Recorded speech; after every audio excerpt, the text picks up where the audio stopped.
The Old Firm ticket allocation debate rambles on, and Simon Jordan couldn't resist sticking his big beak into it. Welcome back to Fog Football. And in case you've been living under a rock, yes, no away fans for the first game and also the second game, which of course equals to no fans at Ibrox, no fans at Celtic Park. And this is what Jim White and Simon Jordan had to say, starting with Jim White, and I quote: "The Celtic and Rangers fans' lockout is set to continue. I'm Glasgow born and I've grew up with the two of them. I cannot believe it comes to this. These two have got to get their heads knocked together, Simon, haven't they? Simon. Oh, Simon, they've got to get their head together, Simon, haven't they? Oh, transfer deadline day. Yellow tie. Yellow tie." Simon Jordan responded with, "Well, it appears to me Scottish football needs every opportunity to have its best foot forward. Given that there's two leading lights of Scottish football, Rangers and Celtic, and given the commerciality of Scottish football is very low in terms of the revenue they generate from broadcast deals and interest from commercial endorsements, I think this is a very poor show to allow this to continue. I would imagine there are breaches of rules going on here in terms of obligations of football clubs to provide a minimum amount of an environment for away supporters, so I am not entirely sure why the governing bodies aren't getting hold of these two clubs and consequenting them." Jim White said, "What do you mean by that? What do you mean by that? Yellow tie, yellow tie. Sanctioning them. You're not meeting your obligations. There is a clear and inherent responsibility for away supporters, which are a fundamental part of UK sport and specifically football. They give this unique dimension that a lot of clubs and countries don't have around the world because of the nature of how valuable football is on these isles. I think it's a terrible indication and endorsement of small-mindedness of the two clubs and also the lack of leadership from those in authority that said, right, if you want to break these rules, these are the consequences. You keep on breaking them, then you get some financial sanctions. You break them some more, you get some points." See how quickly, not that I like giving points away, I think they should get to this, but see how quickly they get themselves into a situation they can resolve an issue rather than sit there with a standoff. And the quote, right, I actually agree with Simon Jordan, right? Now, as much as I don't want to see Rangers get sanctions and points deductions, we've all been there before, there is very few ways of actually stopping this. And I think you're going to have to just hit Rangers and Celtic with a book. I blamed the SPFL, the SFA the other day yesterday, this morning. I've ranted about this quite a lot. They should never have let Rangers cut the allocation, right?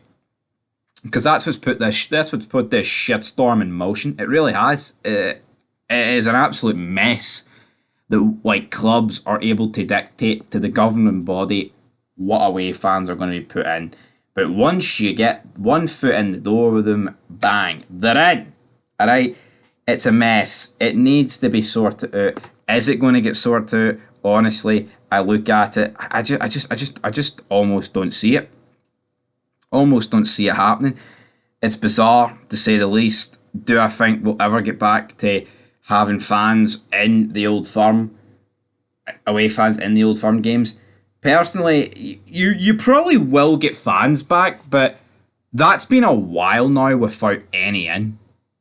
We're talking a good few games. Now that's another two on top of it. I mean, you're looking at March 2025, the next time we see away fans in potentially. But let's be honest, if this carries on, right,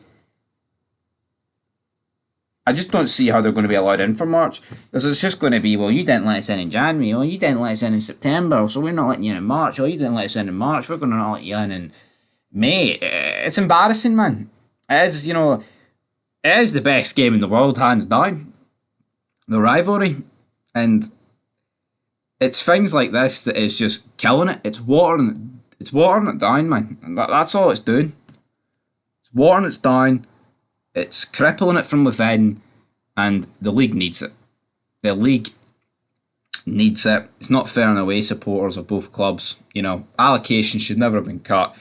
They shouldn't be able to play petty, tit for tat, both clubs. It should just be, here is the line. If you don't give us it, then X, Y, Z, whatever, we're going to do this to you. That's what it should be. But the SFA are scared. They're pathetic. It's pathetic. It's just a mess. It is for Celtic, it's a minor problem. For Rangers, it is a problem on top of about 10 other problems. Well, 10 others, but 15 million. Honestly, man, who knows? Now, I did see footage earlier on today regarding Ibrox. It looks good. It looks like, I'm not going to say it looks near ready, but the stand that they are working on the Brumlin stand, is looking ready, man. It doesn't look as bad as what other images have shown in the past couple of days, but we're not really going to know for sure until we get an official date when Rangers will be back. Hopefully, it will not be January. Hopefully, it will be more like October. But until next time, peace.